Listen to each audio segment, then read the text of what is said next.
Good morning, or good afternoon, or good evening, wherever you are in the world. Talent Finders would like to welcome model, actor, dancer, singer, creator, influencer, writer, and blogger Jessica Ping Wild. So, welcome, Jessica. Thank you. Thank you for having me. So, Jessica, I'd like to congratulate you on all your achievements. So, can you share with us how your creative entrepreneurial journey started?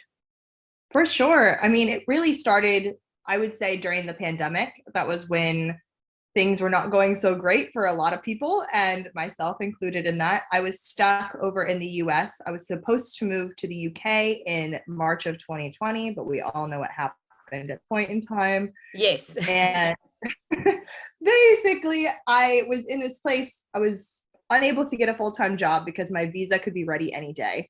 And I had all this free time on my hands. We were all stuck at home. So I started working on my blog. I started to throw myself into all of my kind of creative desires. And from that, I now have an audience of over 145,000 people on every platform. I have built up this personal brand that I'm really proud of, and I've gotten to do some amazing things because of the time and energy I was able to give that during the pandemic. That's amazing. So, something good came out of it, which is amazing. So in 2020, you founded the Rolling Explorer. Can you please share with our audience more about this for those that don't know? So the Rolling Explorer, I actually technically started it in 2019, I would say, as a travel Okay. blog. That was the whole plan, was it was going to be a travel blog. I bought the domain name, I did all of that. But very quickly in 2019, I started wedding planning and preparing to move to the UK. And so because of all that, the blog got put on hold. The blog was no longer relevant. And so then in 2020, when I relaunched and really started to care about the blog and treat it as if it was a job, so to speak, Yes. that then it was still in my brain, like I want it to be about accessibility and accessible travel, but I want it to be more than that. I want it to be about my life as a disabled woman in the 21st century. I'm Yes. exploring the world. I'm exploring this place we call home. And because of that, it just felt like the Rolling Explorer still fit. And so that is essentially what the blog is all about. It's about what it's really like to be a disabled woman here in the world that we've created for ourselves. Well, that's amazing. And I'm sure it's helped a lot of people as well. So what would you say some of your biggest lessons and learnings have been within your career? I mean, maybe you've got multiple, but is there anything that particularly stands out? That's a really good question. I think for me, you see people on the internet that have like thousands of followers and all of this, like, I don't know, popularity online, and you Yes. think that that means something. I grew up in the age of YouTube. Like I watched YouTubers all the time. That was Yes. my source of entertainment. And you see them and you hear them talk about how, oh, this is not a sponsored video and all that. And you think, oh, well, that's not a big deal. You're a YouTuber, you have millions of subscribers. You're making all the money.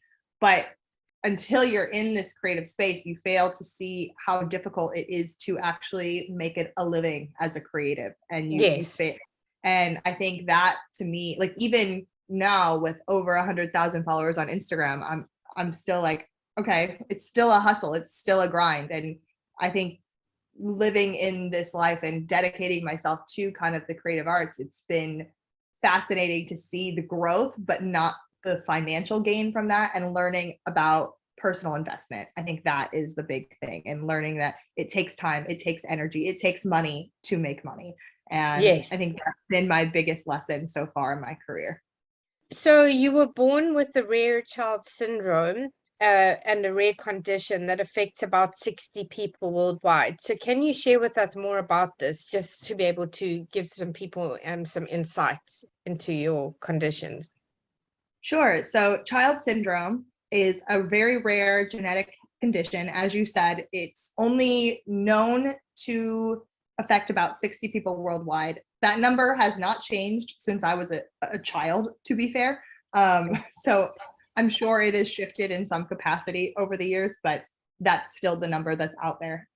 So very rare, and it's affected me since birth. So it's something that has just always been a part of me. And basically, I don't know the science behind it, so I'm not going to be very helpful with that. But it has something to do with the genetic makeup of women. A lot of males that maybe would be born with it would die at birth. So thank goodness for being a woman. Yes. And I have a very short arm on my left side, as well as a shortened leg that I had an amputation done on when I was about 3 months old. So yeah, that's like the two big things from it. And then on top of that, as an added little bit of fun, both of those shortened limbs are in really itchy and red and dry and painful skin.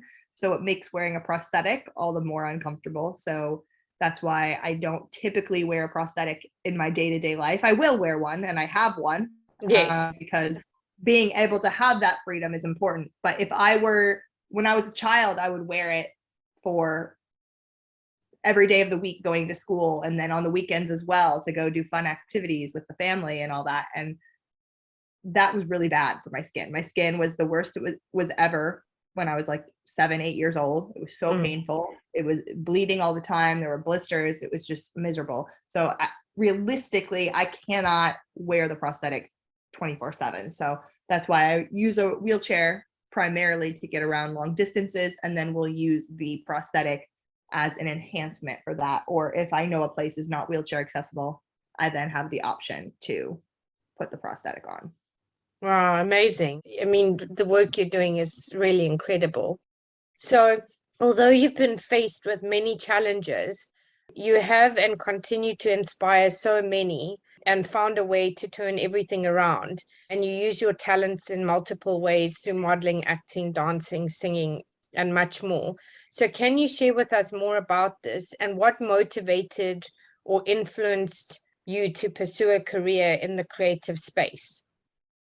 That's such a good question. In terms of, I guess, my own motivation to succeed, whatever that looks like to every individual, but my own like view of that, and my own like desire for it, and my own like belief and confidence in myself that I could achieve kind of things that I wanted to in life, I attribute a lot of that willpower and Yes. just overall like positive vibes about myself and my like what I want in this world. I attribute a lot of it to my family. My parents growing up were very supportive. We're always like, you're not, we're as we as a family are not going to let your disabilities stop us from living our life. We're going to figure out ways to still have fun, still Yes. do the most, Still and live life. still live life. Yeah. Yeah. And I mean, I think part of that is also like the fact that I was born with my condition rather than acquiring it at any point in my life. I think Yes. helped massively with that, because it was just something that it's always been there. I've always had to learn how to adapt and Yes. figuring out how to, you know, bend over backwards essentially to get things done. And Yes. do I wish that the world was more accessible so I would have to adapt less? Absolutely. And in 2022, I'm still incredibly infuriated that so many places are inaccessible. But I think the overarching theme for me is, in some ways I'm used to it because it's the only thing I've ever known. Yes. And I think that has helped massively with my ability to kind of like persist even in really like difficult times. And Yes. in terms of like the creative industry, I don't have like a big reason for it, but I remember when I was like 5 years old, I went and watched my cousin, who I looked up to a lot at the time. I watched her in a community theater show. She was, I think, like 5 years older than me, so she was on stage singing, dancing, having a great time. And I was like, I told my mom, I said, I want to do that. Yes. And this, in my hometown, the earliest you can like audition for community theater is when you're 7. So when I was 7, I was like there in line, first chance I got, and I did community theater for the next 9 years, and a little bit beyond, to be quite honest, but that's how long you could do the children's show. So I did it for 9 years. I did high school musicals. I did choir. I did dance for 13 years. I just, Wow. every chance that I could to get like on stage or perform or do something, I was doing You it. were there. That's what I wanted to do. And Yeah. part of me wonders also if it has something to do with my disability, because like sports weren't accessible to me. No. I wasn't going to be an athlete. That was kind of what I grew up realizing. Yeah. And both of my parents were athletes. So I think they were also like, well, we want you to be involved in something. And so music and performing, the performing arts just felt natural to me. Amazing. So you originally from the US, but now you obviously live in central London. So can you share with us more about that and how you've worked with some of the top brands and how these opportunities came about? Yes. So I moved to London about a year and a half ago, a little more, I guess, at this point, but in November of 2020 was when my visa finally came through. And it was all because of my husband. So I studied abroad in London when I was a junior in college, so my third year of university. And I did a 1 semester experience over here, and I met my husband when I was in that experience. We did long distance for a while, and then I moved, like I said, in November of 2020 after our wedding. And it was very difficult, I think, especially as a disabled woman, to leave everything that I knew and was comfortable with for an undetermined amount of time. Like with the study abroad experience, I knew it was going to be 5 months and I was going to be home. Yes. With this, we always talk about going back to the US, but I don't know when that's going to be. So it's been a lot more scary with like the whole medical situation in particular, leaving my support system of my family and friends that have been so helpful and so understanding throughout most of my life. That's been really hard. But in terms of, I guess, one of the other things with that, though, with all that fear, it's also offered the opportunity for me to explore this creative path, because as much as I love the creative arts and as much as I am so grateful to be a part of and like on this career path now, when I was in college, this was not the plan. No. I think no, it was not the plan at all. I studied English Lit. I got a business minor. I did digital marketing. My plan was to work for an advertising agency and a publishing house, something where I could utilize those skills like all the time.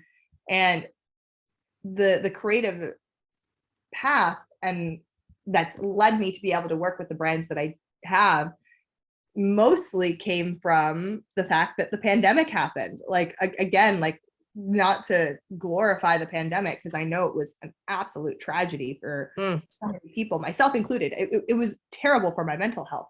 But yeah, no, horrible. I mean, the damage it's done, it's just ridiculous.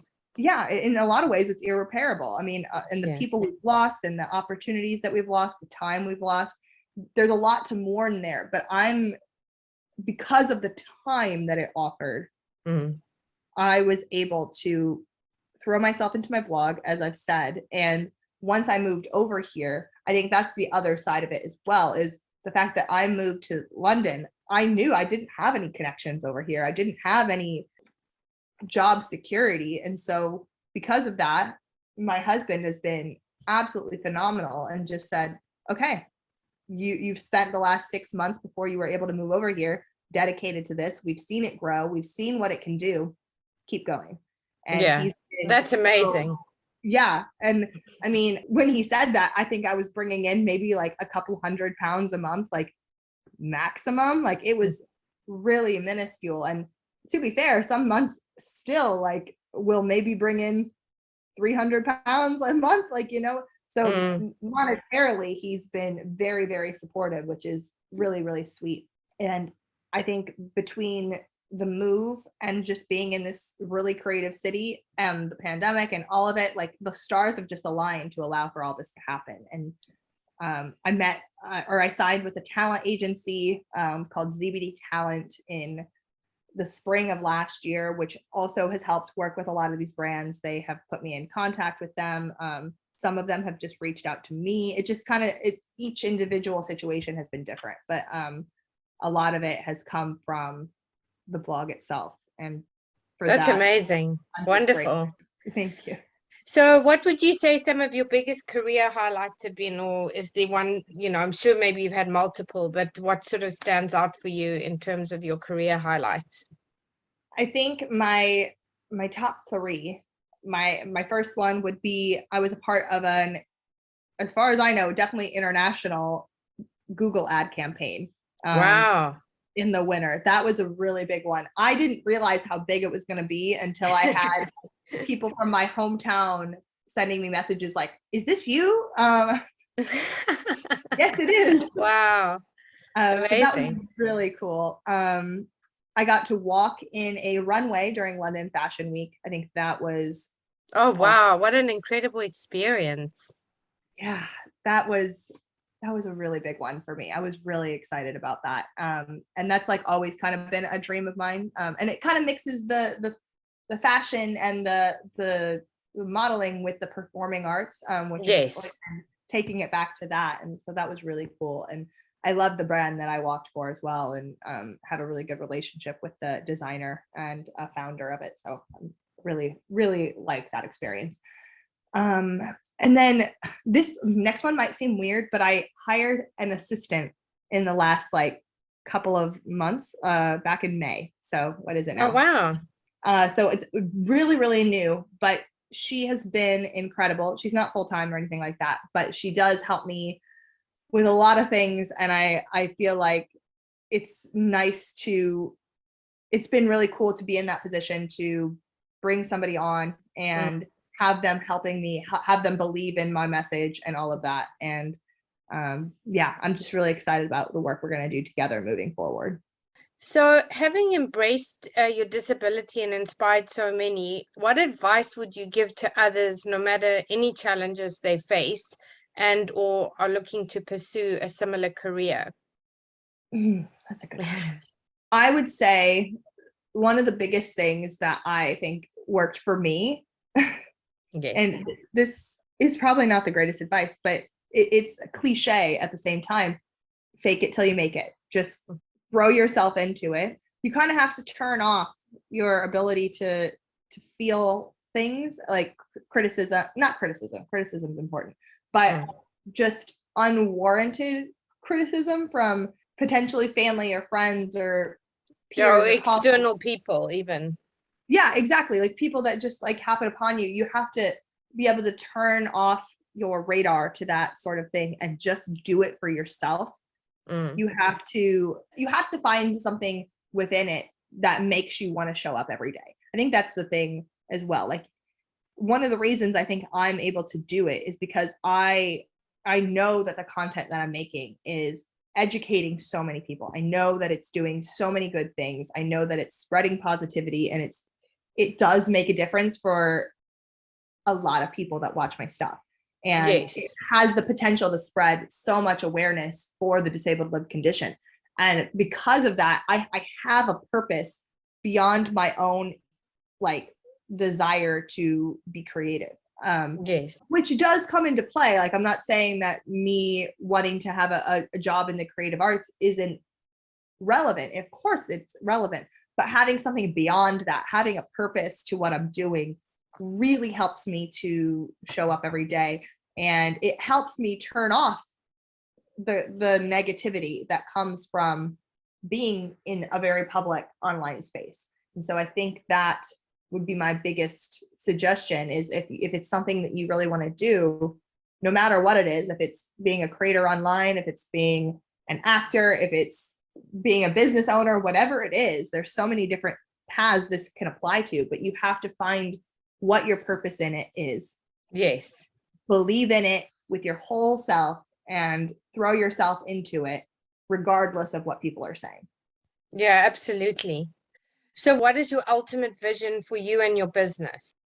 I have always said, truly since high school, before I even, again, thought that this was going to be a part of my future at all, I've always said it would be so cool to be the disabled Ellen, to be the disabled Oprah, to have a talk show essentially, and be really fun and very vibrant, which is exactly who I am.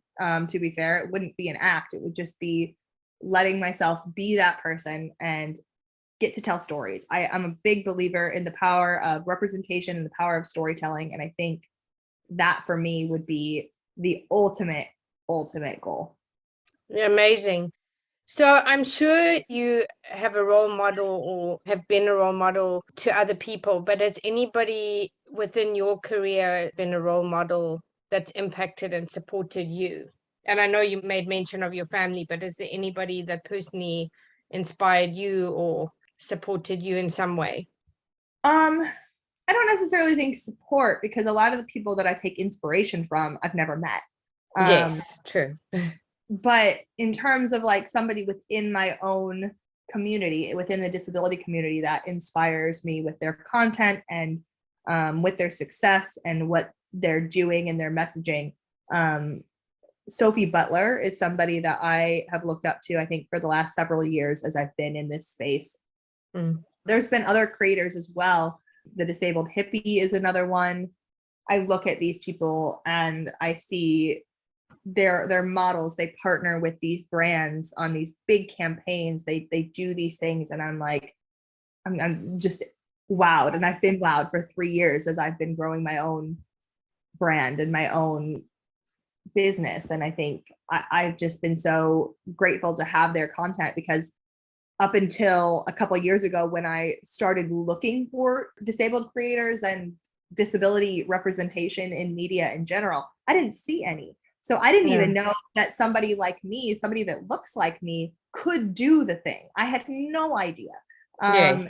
And so having people within my own community and having the support of that community as well. So if you want to talk about support, I think the support of the wider community and having people trust in me and want to see me succeed, that's also just as important as having inspiration in a lot of ways. And that would be, I think, how I would like that represented, is just the community as a whole has inspired me to be myself, and the fact that it's possible to do these things, even looking the way I do, even with the challenges I face.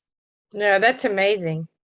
So the last question is, what legacy would you like to leave, or how would you like to be remembered? You're hitting me with the hard questions today. That is a big one. I would like to be remembered as a fearless woman who was not afraid to be herself. I think that is like ultimately like one of my biggest messages online. And it's something that I care about so deeply. And especially being on the internet and growing up all the time, like on the internet and with YouTube, like I said, and celebrity culture and all of that, I just want to be authentically myself. And I want people to take inspiration from that. I want us all to just feel comfortable being ourselves, because it's so boring to not be. And it's so exactly.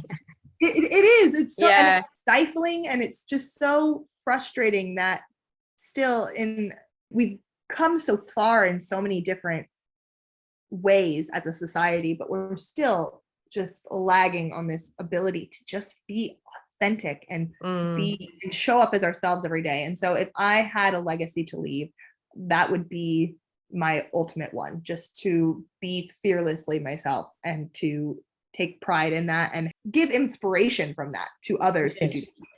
Absolutely. Well, thank you so much for joining us today. So if people would like to connect with you, what are the best platforms to do so? Instagram and TikTok are where I show up the most. So I would say that would be ideal. I also have a blog, and you can find all of them at The Rolling Explorer. Amazing. Well, thank you so much for your time, and hopefully we can have you back in the future to see where you are in your journey. So thank you so much. Thank you so much for having me. This is great.